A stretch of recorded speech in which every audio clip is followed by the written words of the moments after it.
Okay, everybody, time to start. I've been sick again this week. I don't even know what I had, but I don't have much voice, as you can tell. Well, there's a lot of ambient noise you may not have noticed. Thank you, though. I can't get this much closer. Would somebody sit Navia down, please, and put a muffler on her? Okay, so last week we finished with the last of Job's speeches with his friends, and now we're going to start that odd section with Elihu, who pops up out of nowhere, comes from nowhere, says what he has to say, and then is ignored for the rest of the book, the end of the book. It's one of the oddest passages in the Bible, in that his appearance is not explained. There's an attempt made at the very beginning to explain who he is, which is not made for the others. Job's three friends. Job's three friends. And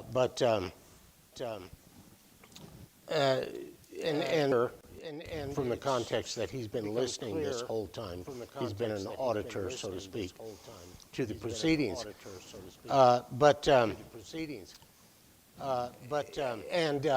As we'll see, he purports to speak for God on God's behalf here, to defend God, for God who did not appear, even though Job called on him to appear, so to speak, as the prosecutor in the court to explain the case against Job. God didn't actually, so to speak, show up. He didn't answer the summons. He didn't answer the subpoena. Well, Elihu purports to take that role. Whether or not he's successful is a matter for debate. I think I mentioned before that this section is so different from the rest of the book in content, in style, in composition. It has a lot more Aramaisms in it, a lot more Aramaic words than the rest of the book, that it seems to have been written by somebody else, which is not impossible. I mean, the prophets had assistants. Paul had his own amanuensis or amanuenses from time to time, that is, people who would take the dictation for him. In some cases, in one case notably, he writes with his own hand, which is an exception to the rule. So first of all, we know that Job is not the author of the book. Job is the hero of the book, so to speak. But Job is not writing all of this down. Job is not the author of the book. Job is the subject of the book, along with God and the nature of God.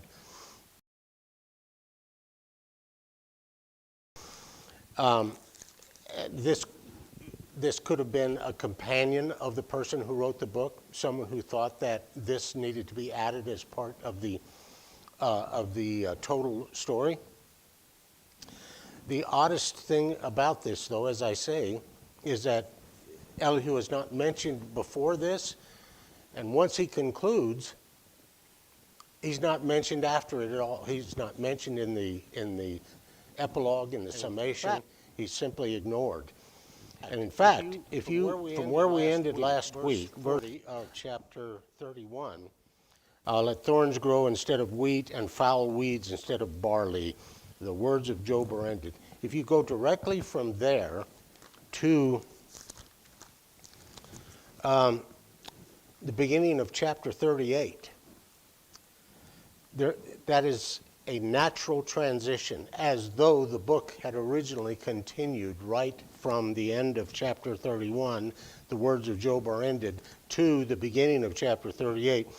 Then the Lord answered Job out of the whirlwind. Who is this that darkens counsel by words without knowledge?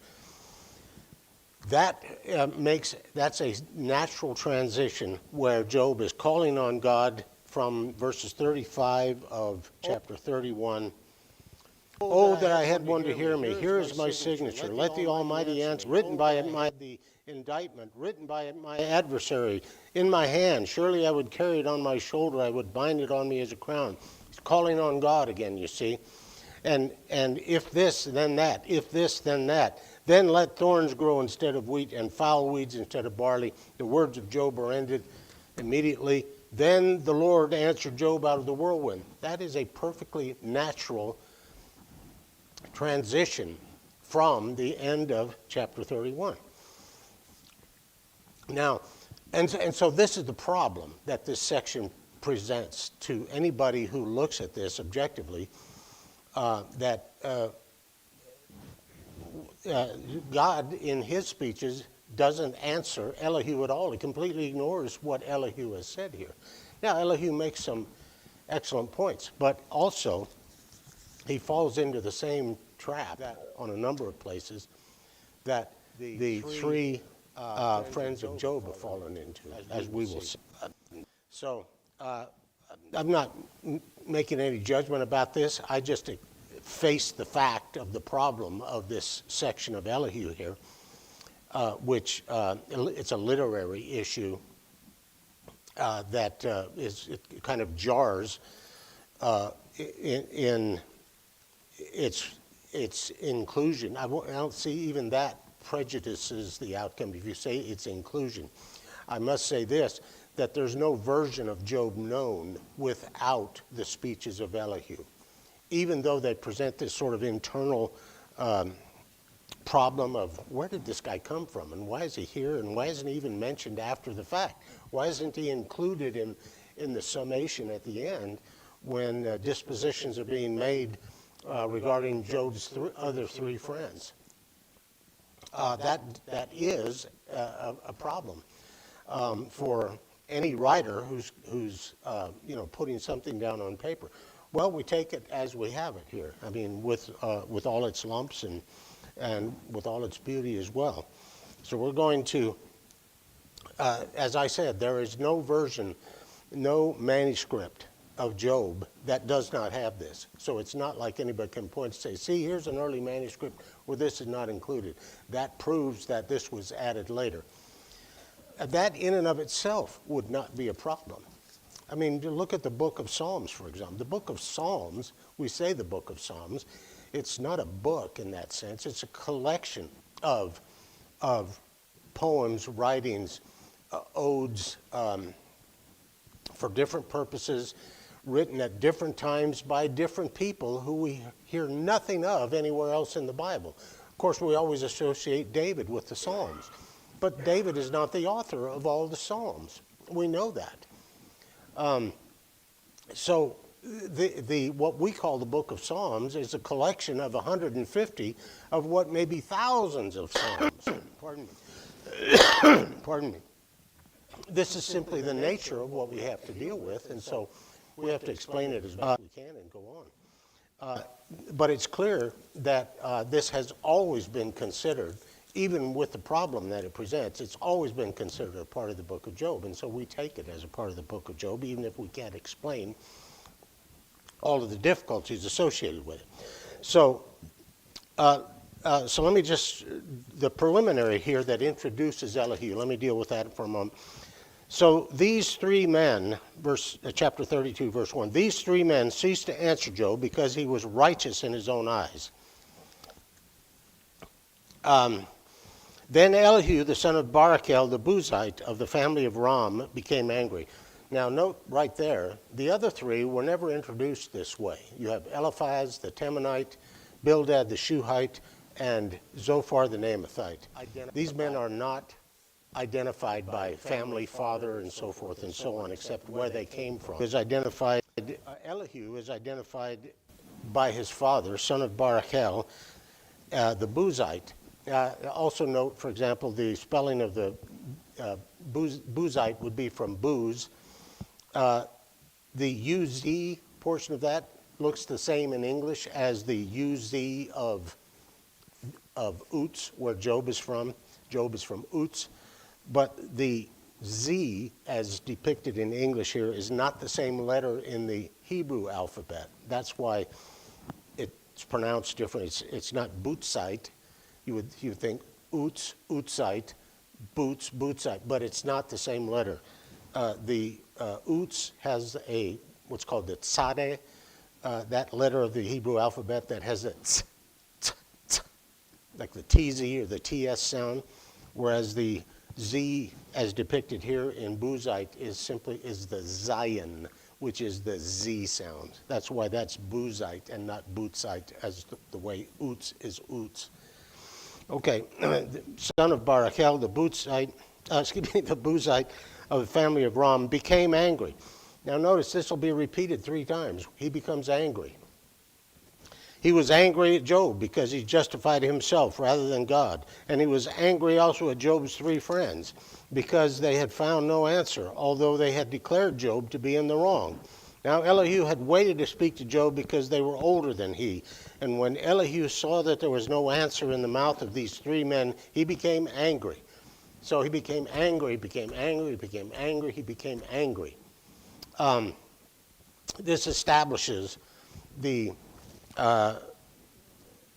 reason for his intervention here. And then he explains himself. And Elihu, the son of Barachel, the Buzite, answered, I am young in years, and you are aged. Therefore I was timid and afraid to declare my opinion to you. So immediately we know that he's a young man. We also know that he has been respectful and silent up to this point. I said, let days speak, and many years teach wisdom. But it is the spirit in a man, the breath of the Almighty, that makes him understand. It is not the old that are wise, nor the aged that understand what is right. Now, Elihu reminds me of in many ways of a certain type of young man that I've observed over the last few years. I haven't seen it so much lately, but some years ago, there was a popular tattoo among young men of the I need another tattoo persuasion that was simply 2 words written in bold, prominent letters, no fear. So you'd see this no fear tattooed on this smooth, unmarked, unscarred, unscratched, unbruised, unaged, unweathered skin. And I thought, if I had the ability to change that no fear to no experience, I would do not only these young men a favor, but the world as well. And there's an impetuosity here, okay, that is born of youth and exuberance, that is attractive, but also annoying in a person like Elihu. It has the potential for greatness. It also has the potential for real problems later in life. It can lead young men to do things that they regret later. We don't learn anything of what Elihu may or may not have learned from this experience, but we'll take him at his word. Verse 7, I said, let days speak and many years teach wisdom. But it is the spirit in a man, the breath of the Almighty, that makes him understand. It is not the old that are wise, nor the aged that understand what is right. Therefore I say, listen to me. Let me also declare my opinion. Behold, I waited for your words. I listened for your wise sayings while you searched out what to say. I gave you my attention, and behold, there was none that confuted Job, or that answered his words among you. Well, so he thinks. I thought they did a pretty good job, even though, based on their assumptions, they did a good job. Even though they were not able to complete their case, Job was able to win that debate by silencing them about the ultimate and immutable end of the wicked in this life. This is how they will end up in this life, was the assumption of that. And he was able to show that this is simply not the case. The wicked prosper. We see that on every hand. And I am willing to take my case before God. Would a wicked man do that? That's an unanswerable question. No. Well, the answer is no, he would not. No wicked man would willingly stand before God and try to defend himself. They would run to the ends of the earth.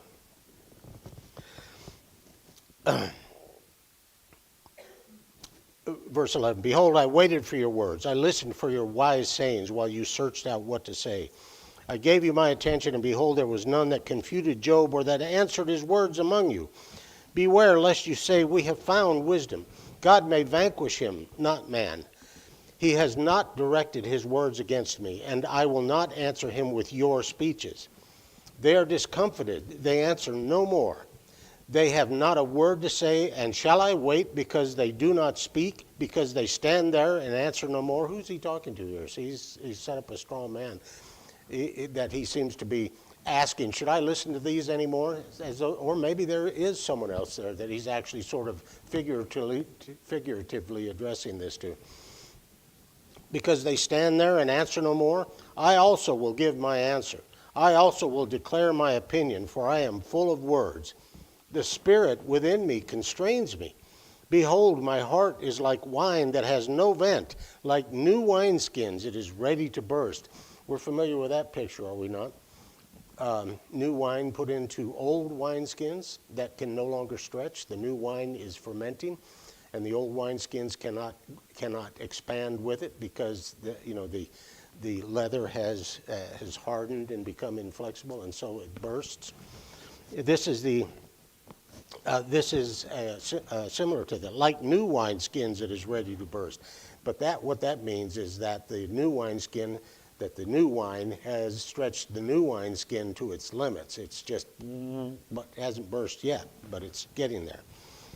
I must speak that I may find relief. I must open my lips and answer. I will not show partiality to any person or use flattery toward any man. For I do not know how to flatter, else would my Maker soon put an end to me. But now hear my speech, O Job. Now, even though his friends, this is one of those indications of a style difference. When they're speaking, they address their speeches to Job, but they don't name him this way. Elihu does that a number of times, where he actually says, "O Job," or Job. He names Job. We know that the others are speaking to Job, but they don't speak to him this way. That's a style difference. That's one of those indicators of a different hand at work here. Again, which I add, does not invalidate in any way. Were this from, say, a companion or a fellow of the author of the rest of the book, or an associate or someone who had been with that person in the composition of the book, does not invalidate the inspiration of it at all. We know that more than one hand plays a part in the putting together of a number of different books. But now hear my speech, O Job, 33 verse 1, and listen to all my words. Behold, I open my mouth. The tongue in my mouth speaks. My words declare the uprightness of my heart, and what my lips know, they speak sincerely. The Spirit of God has made me, and the breath of the Almighty gives me life.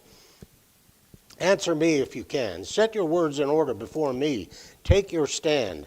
Behold, I am toward God as you are. I too was formed from a piece of clay. Behold, no fear of me need terrify you. My pressure will not be heavy upon you. Surely you have spoken in my hearing, and I have heard the sound of your words. You say, I am clean without transgression. I am pure, and there is no iniquity in me. Behold, he finds occasions against me. He counts me as his enemy. He puts my feet in the stocks and watches all my paths. Behold, in this you are not right. I will answer you. God is greater than man. Now, see, right here, he takes the same position that Job's other friends have taken.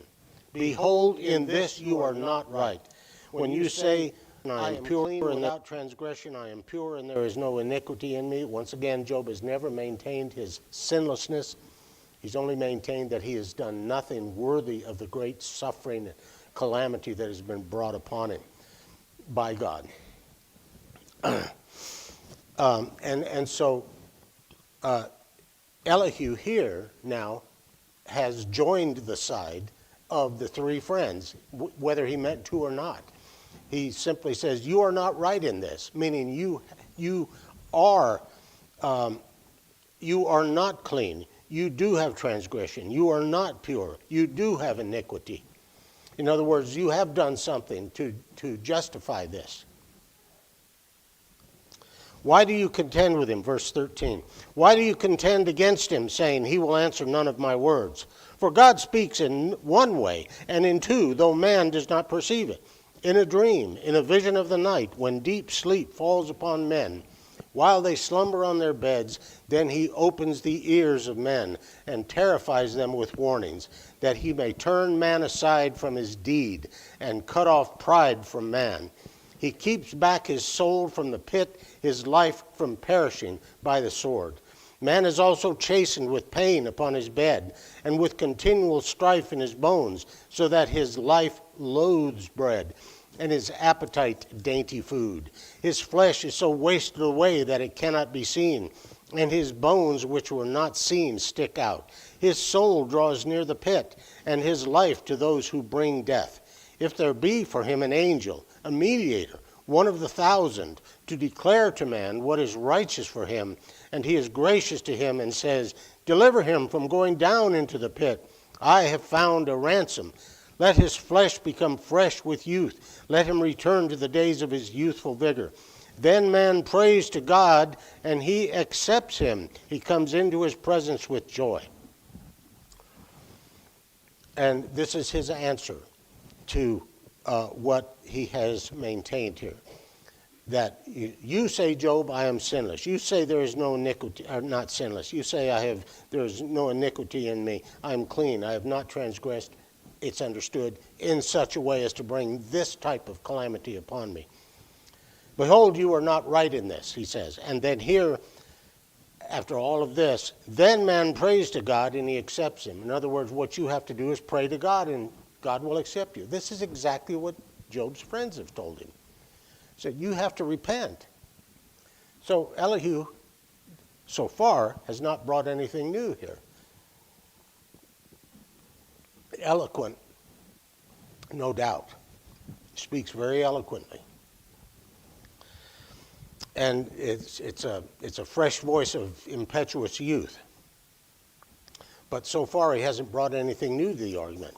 He will state more explicitly that he's speaking on God's behalf here, though, later, as he sees it. Verse 20, let's see, let me take it from 26. Then man prays to God and he accepts him. He comes into his presence with joy. He recounts to men his salvation. And he sings before men and says, I sinned, I perverted what was right, and it was not requited to me. There it is right there, you see. I confessed my sin and God has blessed me again. So this is his argument, which is the argument of the Job's three friends. Verse 28, he has redeemed my soul from going down into the pit, and my life shall see the light. It's an interesting figure here.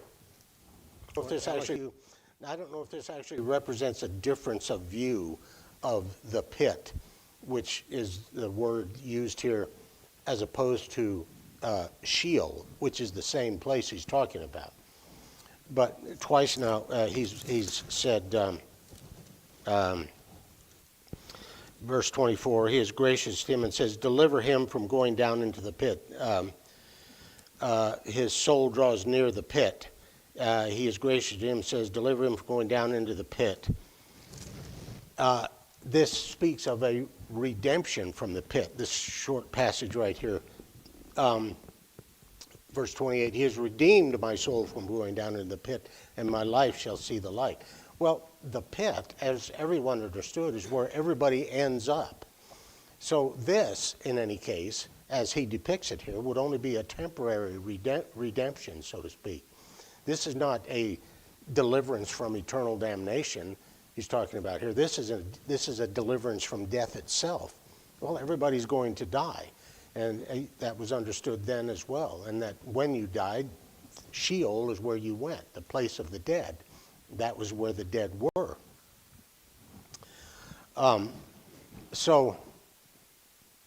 This may represent a somewhat different view of the pit itself, not just as a redemption from death, but a redemption of something beyond death as well.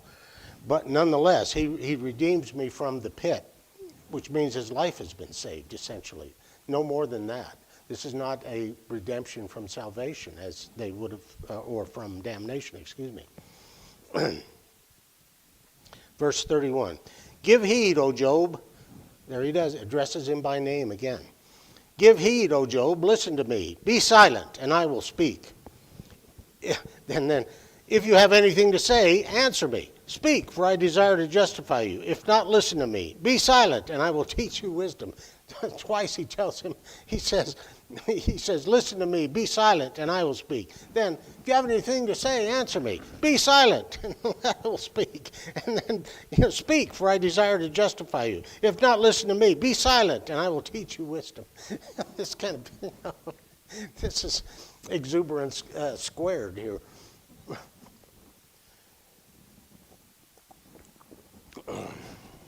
But it's very well done. Chapter 34. Then Elihu said, Hear my words, you wise men, and give ear to me, you who know. For the ear tests words, as the palate tastes food. Let us choose what is right. Let us determine among ourselves what is good. For Job has said, I am innocent, and God has taken away my right. In spite of my right, I am counted a liar. My wound is incurable, though I am without transgression. What man is like Job, who drinks up scoffing like water, who goes in company with evildoers and walks with wicked men? For he has said it profits a man nothing that he should take delight in God. Well, this is a twisting of Job's words and a slanderous statement, as I mentioned earlier, when the others were at the end of their rope in their argument, so to speak, and accusing Job of things that if they'd thought about it for 2 seconds, they would never have said, of doing things in hideous things in public that could not have been hidden from anybody. So you're beyond the realm of secret sin. Now you're doing things that can be seen publicly, that everyone knew that Job had never done, that could simply be demonstrated never to have been done. And here he says that Job, who is like Job, who drinks up scoffing like water. In other words, scoffing is his drink. Scoffing is what Job does. He scoffs. He's a debunker. He goes in company with evildoers and walks with wicked men. No. Once again, this is not somebody who knows Job, or if he knows him, this is an untruth. He's telling an untruth here. We don't know how much Elihu knows about Job. We know that his 3 friends had known him. But this is simply untrue. This can be demonstrated to be untrue. This is terrible hyperbole because it doesn't even approach the truth regarding Job. For he has said, it profits a man nothing that he should take delight in God. Well, this is an example of exaggeration in Job's speech, where he's saying, I have been one who worshiped God, who honored God, who revered God, who went to God on behalf of others, my family, my friends, and yet look where I have ended up, which is true. It's part of his perplexity, you see. It's what he doesn't understand. It's the very heart of the tension in the book, that how did this happen to me? And what Elihu is saying here is that this is a scoffing attitude toward God, where in Job it's an attitude of puzzlement, it's bewilderment, it's righteous questioning that any good person could ask who does not understand, who literally does not understand. Verse 10, therefore hear me, you men of understanding. Far be it from God that he should do wickedness, and from the Almighty that he should do wrong. Job never accused God of this, you see. Elihu is assuming that this questioning of Job is equated with accusing God of wickedness and accusing God of doing wrong. And this is where in our own lives, we also want to, when we're suffering and questioning and struggling and praying with God and opening and just laying our heart before him and even angry at God, is to just lay that out there and lay your heart out there and trust that God will hear you and know you and honor at whatever the issue is, that you are laying all bare before him, that you are not blaspheming against God. And see, Elihu here assumes that what Job has done is akin to blasphemy here, is what he's saying. And of course, we don't ever want to approach that. If you've ever seen someone do that, it's a terrible thing. If you've ever seen anybody blaspheme, it's a terrible thing. For someone who truly reveres and honors God and is attempting to live according to his will, to be faced with someone who is cursing his name and blaspheming him in a terrible way, you can really you experience the sense of terror for that person, of how close that person is to just tipping over the edge of being beyond the ability to repent. And boy, nothing, you come very close to what Jesus experienced when we ask ourselves, how could he say this? Father, forgive them, for they do not know what they are doing. Even in his agony, his horrible agony on the cross, Jesus could see that these people were trembling on the brink of damnation with what they were doing, and he is interceding for them because of his terror for them, because the horror of that is beyond the horror of the sin that they are committing. That is the horror of the punishment for blaspheming against God and for turning yourself against him, for shaking your fist in his face and saying, that's it, I'm done with you. The horror of the consequences of that is far beyond. The consequences, the horror, the eternal damnation is inconceivable, being separated from God forever. And so this is something that we always want to keep in mind, is particularly when we're interceding for others, is that we see, remember Job at the very beginning? It may be that my foolish sons have cursed God in their hearts foolishly, or counted him or treated him as of no account. And that's why he sacrificed for them continually, because Job understood, see, as few other men did at his time, the consequences of turning your back on God.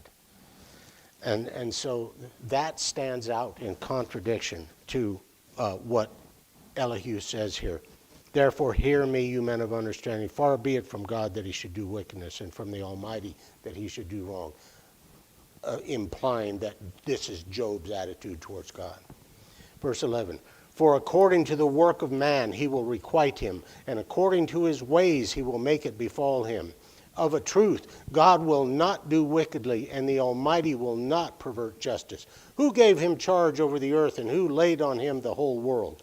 If he should take back his spirit to himself and gather to himself his breath, all flesh would perish together, and man would return to dust. This is a wonderful insight right here from Elihu.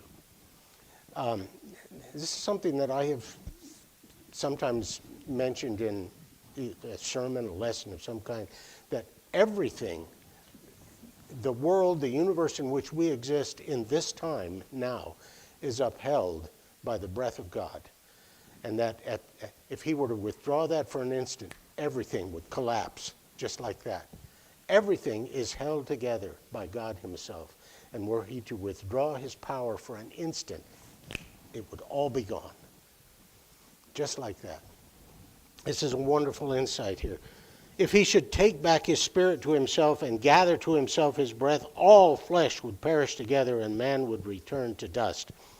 If you have understanding, hear this. Listen to what I say. Shall one who hates justice govern? Will you condemn him who is righteous and mighty? Who says to a king, worthless one, and to nobles, wicked man, who shows no partiality to princes nor regards the rich more than the poor, for they are all the work of his hands. In a moment they die. At midnight the people are shaken and pass away, and the mighty are taken away by no human hand.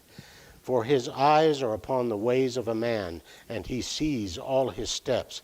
There is no gloom or deep darkness where evildoers may hide themselves. For he has not appointed a time for any man to go before God in judgment. He shatters the mighty without investigation, and sets others in their place. Thus, knowing their works, he overturns them in the night, and they are crushed.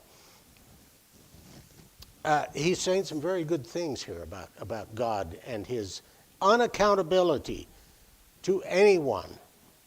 God is not accountable to anyone except himself and his own nature. He strikes them, verse 26, he strikes them for their wickedness in the sight of men, because they turned aside from following him. And he had no regard for any of his ways, so that they caused the cry of the poor to come to him, and he heard the cry of the afflicted. When he is quiet, who can condemn? When he hides his face, who can behold him? Whether it be a nation or a man, that a godless man should not reign, that he should not ensnare the people.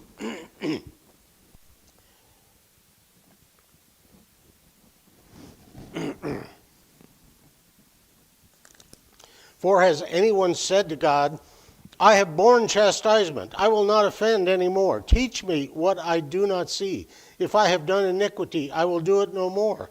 Will he then make requital to suit you because you reject it? For you must choose and not I. Therefore declare what you know. Men of understanding will say to me, and the wise man who hears me will say, Job speaks without knowledge. His words are without insight. Would that Job were tried to the end, because he answers like wicked men, for he adds rebellion to his sin. He claps his hands among us and multiplies his words against God. This is a sign of derision. Clapping his hands. We see that from time to time in here. He claps his hands against them. Job has not rebelled. He has not rebelled against God. And he does not answer like a wicked man. Once again, this is hyperbole. Elihu has misunderstood Job's responses here, even though he's saying some very good things. Very interesting insights in this.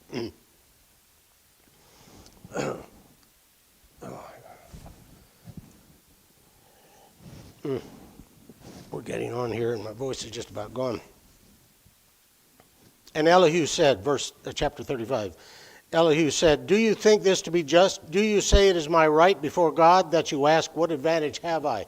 How am I better off than if I had sinned? I will answer you and your friends with you. Look at the heavens and see. Behold the clouds which are higher than you. If you have sinned, what do you accomplish against him? And if your transgressions are multiplied, what do you do to him? If you are righteous, what do you give him? Or what does he receive from your hand?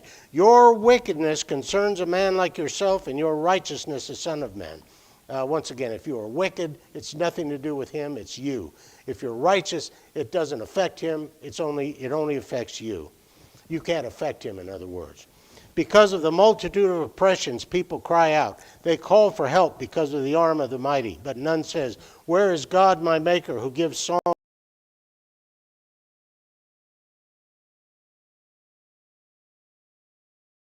There they cry out, but he does not answer, because the pride of evil men Surely God does not hear an empty cry, nor does the Almighty regard it. How much less when you say that you do not see him, that the case is before him, and that you are waiting for him. You see, you've been calling on God to show up and defend himself. And now, because his anger does not punish, and he does not greatly heed transgression, Job opens his mouth in empty talk. He multiplies his words without knowledge. And Elihu continued and said, bear with me a little and I will show you, for I have yet something to say on God's behalf. You see, I'm speaking for God. I will fetch my knowledge from afar and ascribe righteousness to my Maker, for truly my words are not false. One who is perfect in knowledge is with you. Behold, for truly my words are not false. One who is perfect in knowledge is with you. Behold, God is mighty and does not despise any. He is mighty in strength of understanding. He does not keep the wicked alive, but gives the afflicted their right. He does not withdraw his eyes from the righteous, but with kings upon the throne he sets them forever, and they are exalted. And if they are bound in fetters and caught in the cords of affliction, then he declares to them their work and their transgressions, that they are behaving arrogantly. He opens their ears to instruction and commands that they return from iniquity. If they hearken and serve him, they complete their days in prosperity and their years in pleasantness. But if they do not hearken, they perish by the sword. This is what Job's friends have maintained, you see. This is that same argument. The godless, verse 13, the godless in heart cherish anger. They do not cry for help when he binds them. They die in youth, and their life ends in shame. He delivers the afflicted by their affliction and opens their ear by adversity.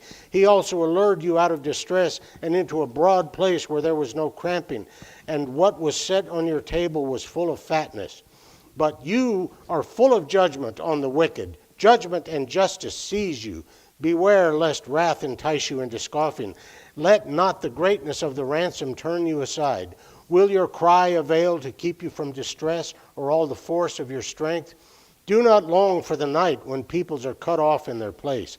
Take heed, do not turn to iniquity, for this you have chosen rather than affliction. Behold, God is exalted in his power. Who is a teacher like him? Who has prescribed for him his way, or who can say, thou hast done wrong? Remember to extol his work, all of which men have sung. All men have looked on it. Man beholds it from afar. Behold, God is great, and we know him not. The number of his years is unsearchable. For he draws up... Now I want you to notice this next section here is very elegantly written. From here to the end of chapter 37. We have depicted here a storm, a mighty storm brewing, building, beginning to form, waiting to burst forth, which will happen when the Lord speaks in the beginning of chapter 38. So keep that in mind as we go from here on. For he draws up the drops of water. He distills his mist in rain, which the skies pour down and drop upon man abundantly. Can anyone understand the spreading of the clouds?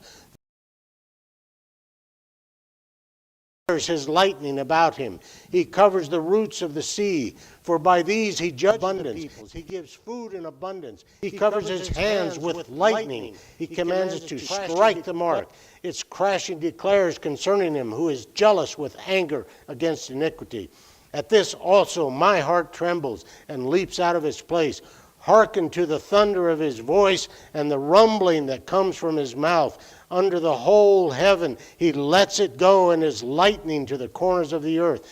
After it his voice roars. He thunders with majestic voice, and he does not restrain the lightnings when his voice is heard. God thunders wondrously with his voice. He does great things which we cannot comprehend. For to the snow, he says, fall on the earth, and to the shower and the rain, be strong. He seals up the hand of every man, that all men may know his work.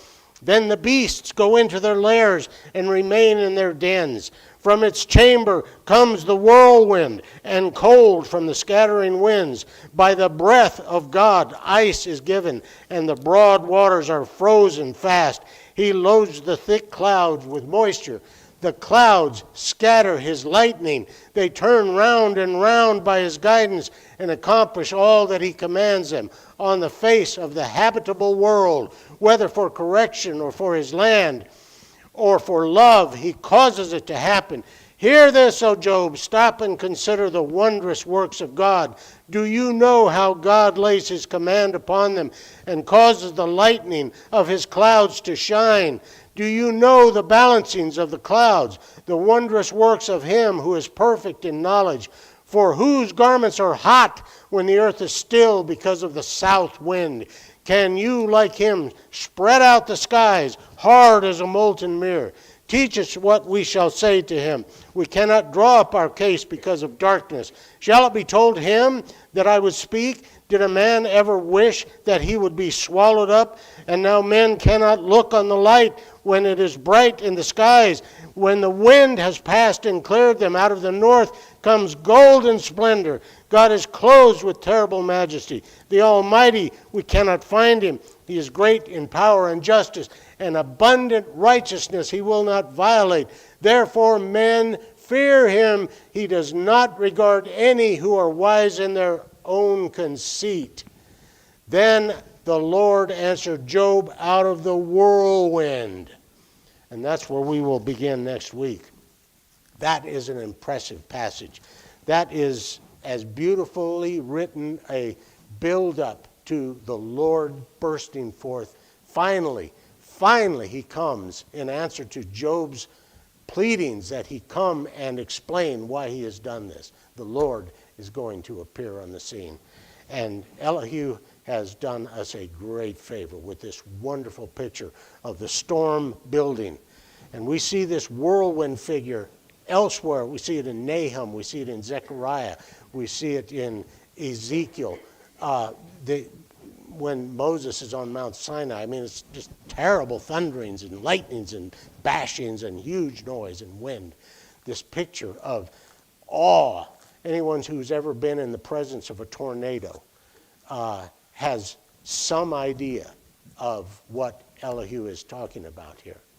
Anybody here ever been in the vicinity of a tornado? Yeah, okay. We'll take a few questions. I don't know where the other mic is. If anyone has any questions. Go ahead, Oxley. I'm sorry, I don't know where the other mic has got. Oh, here it is, here.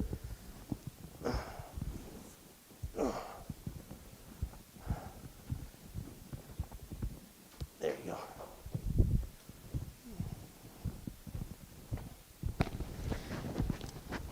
Elihu comes out, like you said, out of nowhere, but he's all caught up with what everyone said. So it appears he was there from the beginning, Oh, yeah. even though he's not mentioned. Yeah. Because how could he rebut what has been said? And at the very end, God is going to chastise Bildad Zophar, Eliphaz Bildad Zophar. He's going to chastise them and says, you guys know nothing, like my servant Job. So even though God comes down a little hard on Job, Job is on the right path, even though he's limited in understanding what's going on. But it's interesting that God does not chastise Elihu. Well, he doesn't mention him at all. No, it doesn't. And he came closest to what was being the truth. But the others, God does come down on them for their lack of knowledge. But Elihu doesn't say a word, and I thought that was kind of strange. Well, I don't agree that he. I made the point about where he simply agreed with the argument of the others, and in that sense, he didn't come any closer than they did. But this latest passage, this build-up, he gives us a picture that you just don't see anywhere else except in some of the Psalms. I mean, this is magnificent. This is just an incredible. He lets Elihu's little, his lack of his understanding slide, it looks like. But the others, he really comes down hard on them. Where were you when I laid the foundation of the earth? Yeah. How could you answer that? And that justifies his presence here, certainly. Although it doesn't answer the literary issue of, this guy just pops up. And the point I made about continuing from where Job concludes, going right from there to the beginning of chapter 38 could have been done. It's a natural transition there. And like you said, at the very end, it's a crescendo. Oh, it's wonderful. It's building up, then God's going to set it straight. Very good. Thank you. Anyone else? Okay, thank you very much. I hope I'm better next week. We will conclude the book next week. And I think that will probably conclude my teaching portion as well. I'd get us close to the end of the quarter. Thank you again for your attention.